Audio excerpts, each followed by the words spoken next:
Yes, dear students, good morning. Economics of growth and development की class में मैं doctor Sunanda Devpura, associate professor economics, government Meera girls college Udaipur.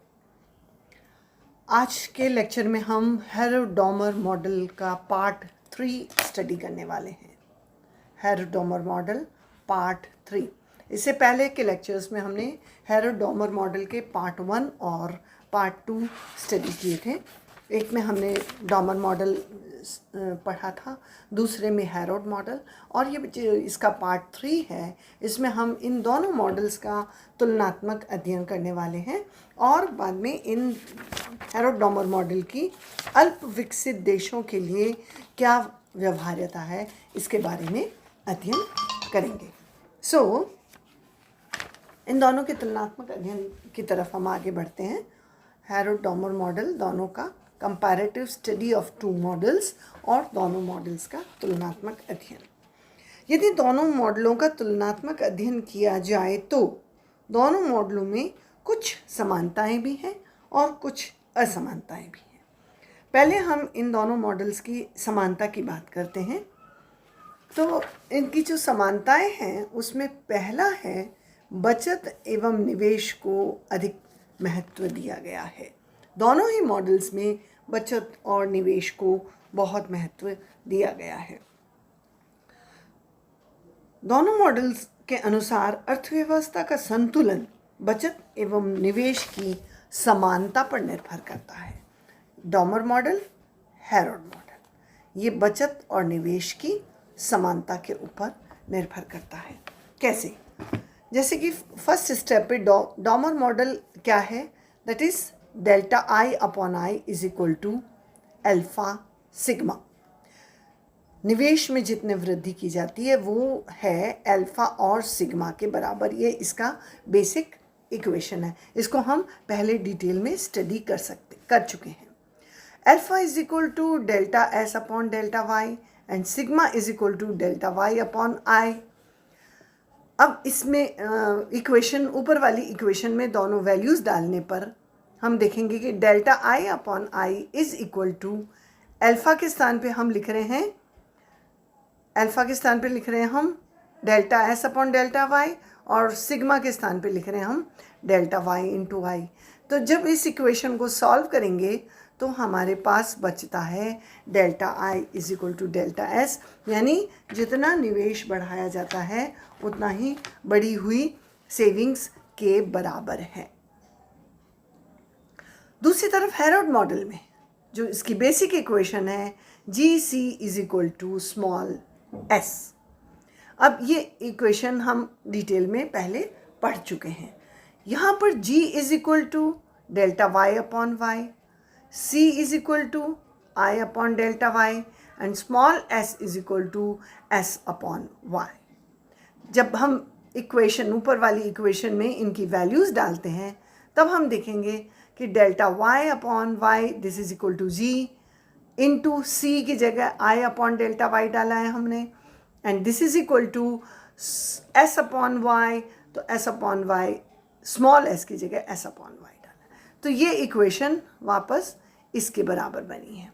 अब इसको solve करेंगे हम तो y से y कैंसिल हो जाता है और डेल्टा y से डेल्टा y कैंसिल हो जाता है और इस तरफ y और y कैंसिल हो जाता है। तो बाकी जो बचता है हमारे पास that is equal to i is equal to s। So अभी हमें यहाँ बहुत अच्छे से समझ में आ रहा है कि इधर सेविंग और इन्वेस्टमेंट, चेंज इन सेविंग और चेंज इन इन्वेस्टमेंट का इक्विलिब्रियम है, यानी बढ़ी हुई निवेश बराबर बढ़ी हुई बचत का संतुलन है। इधर भी निवेश और बचत का संतुलन है। तो ये दोनों ही चीज़ें इनकी हेरोडोमर मॉडल की समानताएं हैं। दोनों ने ही बचत और निवेश को महत्व दिया है और संतुलन स्थापित करने के लिए बचत और निवेश पर निर्भर करता है ये दोनों ही मॉडल्स। नेक्स्ट पॉइंट पर चलते हैं हम। Next page. नेक्स्ट पेज में आप देख रहे हैं सेकेंड पॉइंट, डोमर की वृद्धि की सतत दर अल्फा सिग्मा, हेरोड की वृद्धि की अभीष्ट दर GW के अनुसार है। हेरोड का एस डॉमर के अल्फा के बराबर है। इसको हम प्रूव करते हैं कि किस प्रकार से ये हो रहा है। जैसे कि S is equal to alpha Y, S is equal to alpha Y,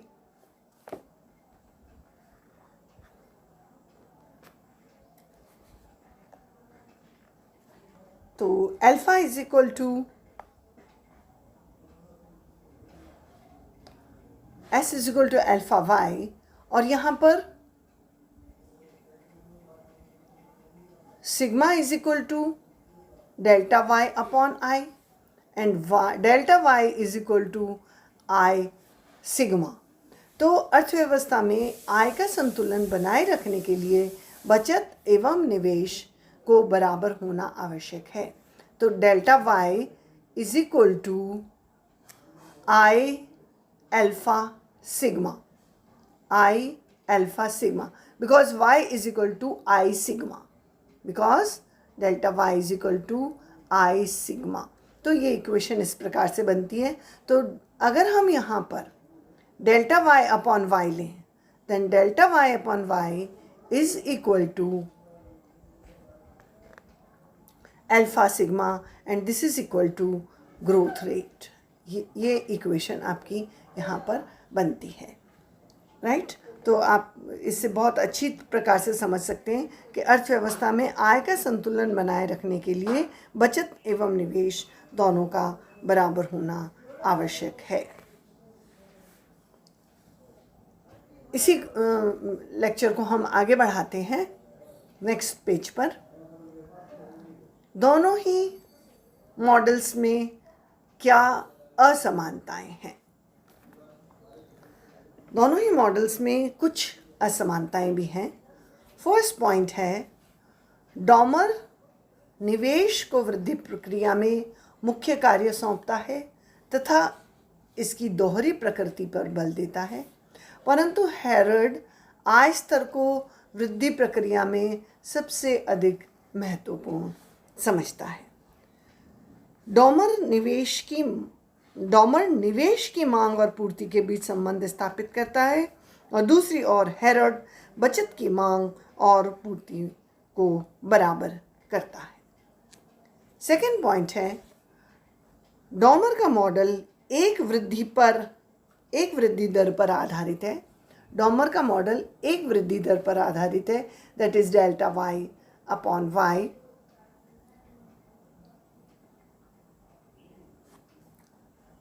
R is equal to alpha sigma, एक वृद्धि दर delta Y upon Y is equal to alpha sigma. लेकिन हेरोड का मॉडल 3 वृद्धि दरों का प्रयोग करता है, जिसमें पहला है वास्तविक दर इज इक्वल टू जी, दूसरा अभीष्ट दर is equal to G W, और तीसरा है प्राकृतिक दर दैट इज जी नेचुरल या G N. Third point, Domar पूंजी उत्पादन अनुपात का व्युत्क्रम प्रयोग करता है, जबकि हेरोड पूंजी उत्पादन अनुपात का प्रयोग करता है। हेरोड का 1/CR is equal to Domar का सिग्मा। सिग्मा इज पूंजी उत्पादन अनुपात। तो डॉमर का जो पूंजी उत्पादन अनुपात का व्युत्क्रम का प्रयोग करता है, जबकि हेरोड पूंजी उत्पादन अनुपात का प्रयोग करता है।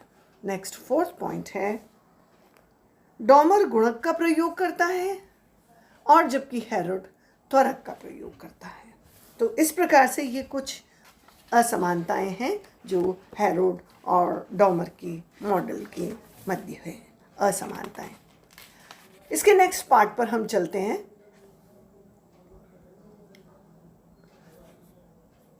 हेरोड डॉमर मॉडल की अल्प विकसित देशों के लिए अव्यवहार्यता, यानी की व्यवहार्यता, व्यवहार्यता। हेरोड डॉमर मॉडल की अल्प विकसित देशों के लिए व्यवहार्यता, that is application of Harrod Domar models to underdeveloped countries.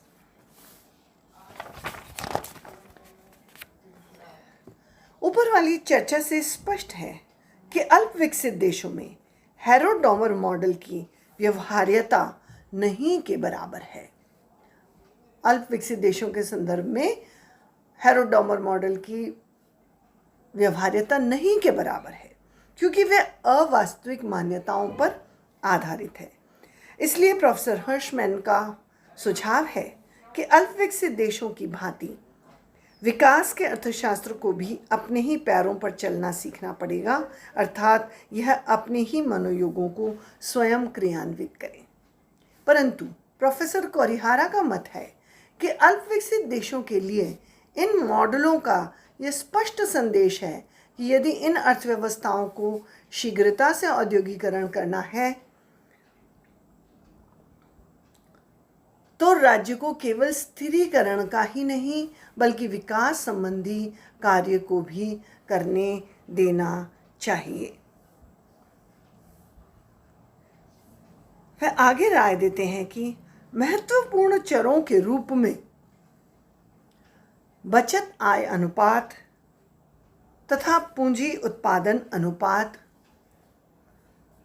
या इसके व्युत्क्रम की व्यापक प्रकृति के कारण हेरोड तथा डॉमर का मॉडल, जो ये बहुत ही चर्चित तंत्र है,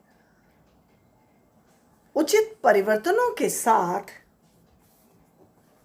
सभी आर्थिक व्यवस्थाओं पर लागू होता है। यही कारण है कि ये विकास मॉडल उन अल्प विकसित देशों पर लागू होते हैं जिनमें संतुलित वृद्धि के साथ समयबद्ध या योजनाबद्धता की तकनीक अपनाई जाती है, क्योंकि इस तकनीक के अंतर्गत योजना काल के दौरान बचत उत्पादन अनुपात तथा पूंजी उत्पादन अनुपात स्थिर रहते हैं। यानी जैसे कि भारत जैसे देश में प्लानिंग को अडॉप्ट किया गया है, तो उसमें भी जहाँ पर हम पूंजी उत्पादन अनुपात और बचत अनुपात को ध्यान में रख के हम प्लानिंग करते हैं, योजना बनाते हैं, तो उस प्रकार से उस तरह के मॉडल्स में हेरोडोमर मॉडल का अल्प विकसित देशों में भी व्यवहार्यता है। यही हमें यहाँ समझने का प्रयास करना है। आई होप आप लोगों को हेरोडोमर मॉडल समझ में आया है। हमने हेरोड और डॉमर का मॉडल अलग अलग से भी पढ़ा है, दोनों का तुलनात्मक अध्ययन भी किया है और हेरोड डॉमर मॉडल की अल्प विकसित देशों के लिए व्यवहार्यता को भी अध्ययन किया है। आई होप आप लोगों को ये मॉडल समझ में आया है। सो प्लीज़ इसको रिवाइज़ कीजिए, चैनल को सब्सक्राइब कीजिए और इसको लेक्चर को लाइक कीजिए। ये आप लोगों की अटेंडेंस होगी। Thank you so much. Thank you.